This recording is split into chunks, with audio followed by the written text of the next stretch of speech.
Olá, sou Cléber Formiga, sou professor da Escola de Engenharia Civil e Ambiental da Universidade Federal de Goiás, sou coordenador do Plano Diretor de Drenagem Urbana de Goiânia. Estou aqui para contribuir com a capacitação da norma de referência 12/2025. Qual a importância da atividade de planejamento para a prestação dos serviços de DEMAPU?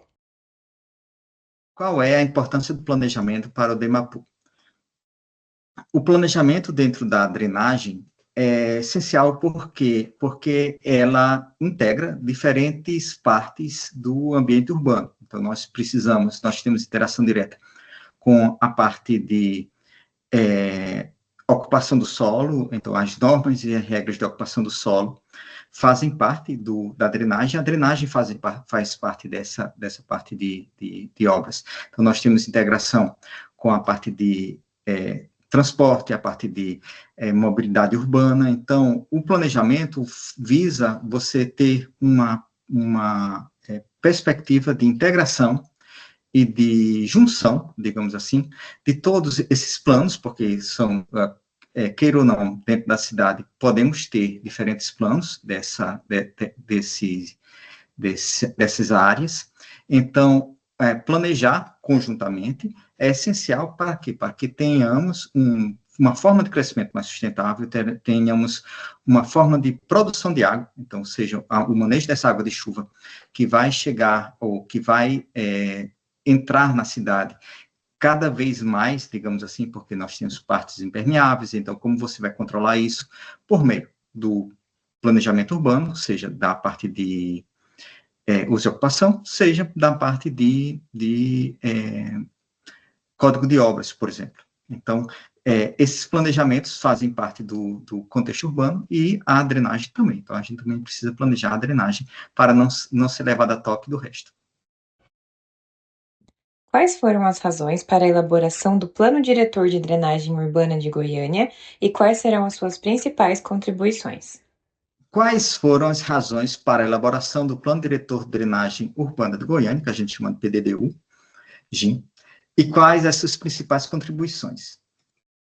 Então, Goiânia é uma cidade grande, então temos 1,5 milhão de habitantes, e até meados da década de 2010 não tínhamos muito planejamento da drenagem. Então, a drenagem sempre era feita, de certo modo, a toque de caixa.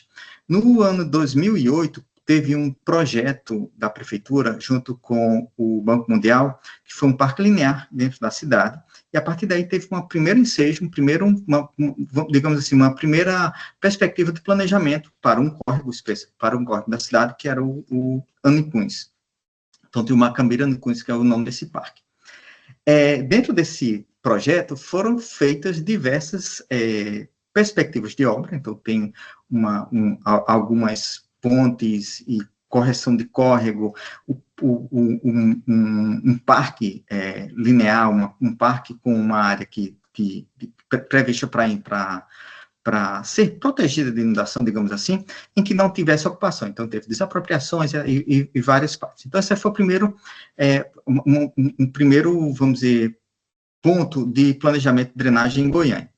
A partir de então, começou-se a ter algumas preocupações maiores. Por quê? Porque Goiânia, embora tenha digamos assim, seja uma cidade boa do ponto de vista da drenagem, não boa, porque a drenagem é boa, mas porque nós não somos nem muito inclinados, nem muito planos. Então, temos um relevo bom, digamos assim, não temos não é muito acidentado, tem um rio que passa na cidade, mas não enche muito, a cidade fica um pouquinho longe dele, então não temos tanto problema de inundação que vem de fora, e os córregos são, de certo modo,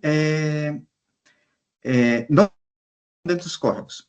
Então, os maiores problemas que a gente tem em drenagem são alagamentos que ocorrem em ruas. Então, essa é uma das características de Goiânia. Então, devido a isso, isso não é problema da gente. Então, de vez em quando ocorre um alagamento e vamos empurrando com a barriga. Só que a cidade cresceu, né? Mesmo que não tenhamos tanto problema, você vai ter uma cidade de 1 milhão de habitantes, então a cidade começa a ficar muito densa e começa a se agravar mais a quantidade de cheias. Então, coisas que ocorriam uma vez a cada 2, 3 anos, está ocorrendo de repente 5 vezes por ano. Então, começou-se a ter uma pressão da população e as pessoas começaram a, poxa, a gente está fazendo alguma coisa errada.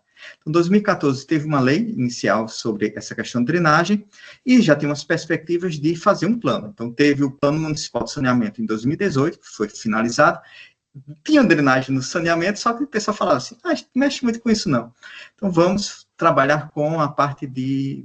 Isso fica para depois. Então, em 2019, começaram a discutir para fazer um termo de referência, que saiu em 2023, quando a gente começou o nosso trabalho. Então, foi uma certa construção que demorou aí 15 anos, digamos, que era para ser feito.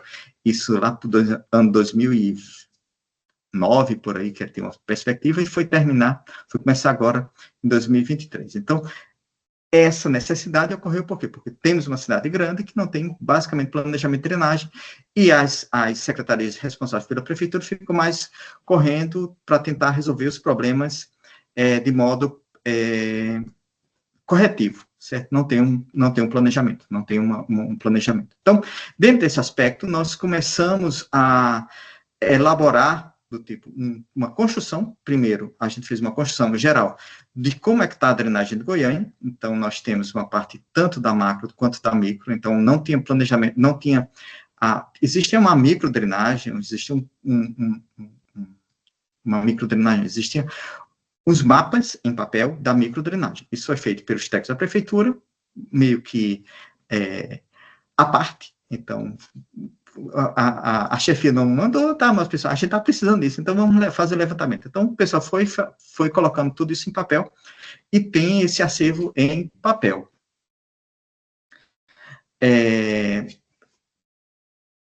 Passamos isso para o modo digital, então isso já é usado no modo digital.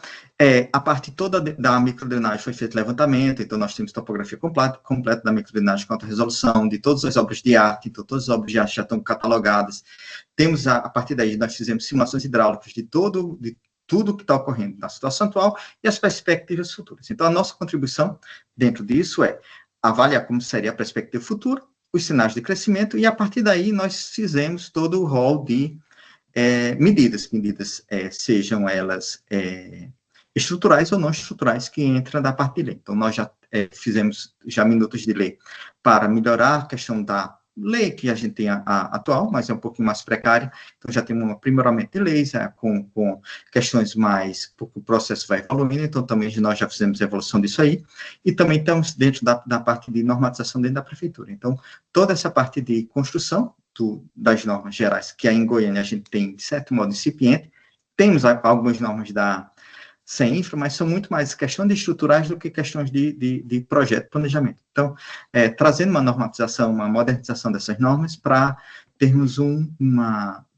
digamos assim, uma ferramenta para os engenheiros planejadores que seja mais eficiente, seja mais eficaz do ponto de vista de engenharia, de hidráulica, hidrologia, etc.